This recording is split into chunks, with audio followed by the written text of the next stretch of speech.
Sports betting is one of the easiest side hustles out there, and one of the best sites to do it on is bet365. So in this video, I'm going to show you how you can easily make over £1,000 on bet365. And some of these principles, they apply to all sports betting sites. So the good thing about this is that you don't even need to have a lot of money in order to make a good amount of money sports betting. As long as you do the right things, you will do all right. So showing my own results on bet365, you can see here my personal win and loss over the past 12 months has come to over £1,000. So my average bet size wasn't huge. It was around about £10. You don't need to bet crazy amounts. And just a couple of things as well to observe is that when you do sports betting, you're not going to win every single day, week, or even sometimes month. You can see I had 3 losing months overall and still returned a nice profit after 12 months. So that's one thing to bear in mind. Now, going forward, there are some key things that you should be doing and some key things to avoid. So let's have a look at what we should be doing and avoiding. So the first thing that you should be doing is super boosts. These should be your bread and butter. You should be doing all of these. They are basically a promotion where they massively boost the odds way higher than the fair price, and overall they give you really good value.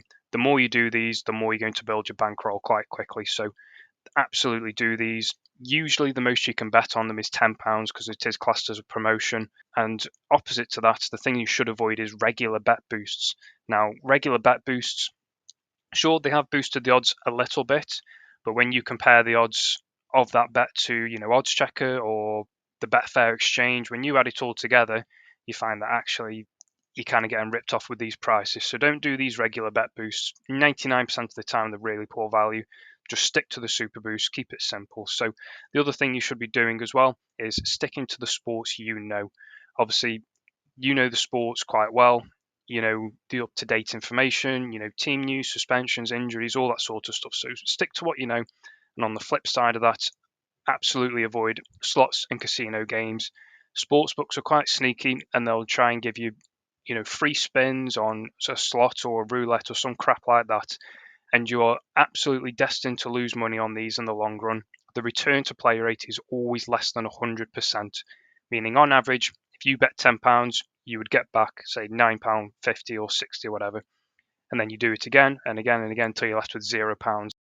Okay, so the next thing to do as well is just to improve your mindset a little bit and thinking in probabilities. So you need to do that instead of thinking in absolutes. So the reason why I say you should think in probabilities is because, let's say Man City are playing Ipswich at home.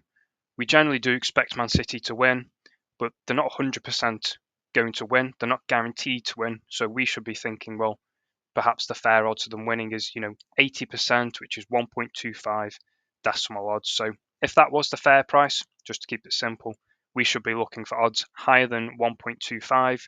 And if you're getting way less, then it's a bet to avoid. It's negative EV. So I think just that slightly shift in the mindset, it will improve your understanding of sports betting and understanding that bets sometimes lose. That's part of the probability of it. So the next thing to do as well is stay disciplined and not chase your losses. As I showed you at the start, you do go on losing streaks. Short-term variance, it is part of sports betting. We can't escape it. But if you keep doing the right things in the long run, you will see a nice profit. So don't try and double down or anything crazy like that. And the final ultimate tip as well is plus EV betting. This is similar to the Super Boost. You're betting at odds way higher than the fair probability.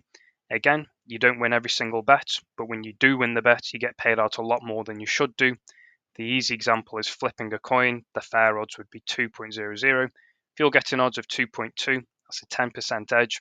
If you keep doing that, you'll win and lose 50% of the bets, but on the 50% of the bets you win, you got paid out 10% more than you should have done, and you'll see a 10% return on investment after a long volume of bets. So the opposite to that as well is just avoid these wild accumulators.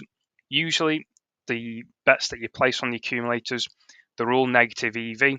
And when you multiply these negative EV bets together, it's just absolutely amplifying how negative EV it is. Really, really a losing strategy. That's why sports sites absolutely love to promote them. So if you want to see exactly what it is that I am betting on, then you can join my Patreon. There will be a link below for that. If you've got any questions at all, feel free to message me anytime. I hope you found this video useful, and hopefully you can become a long-term profitable sports bettor as a result of this. So I'll see you in the next one.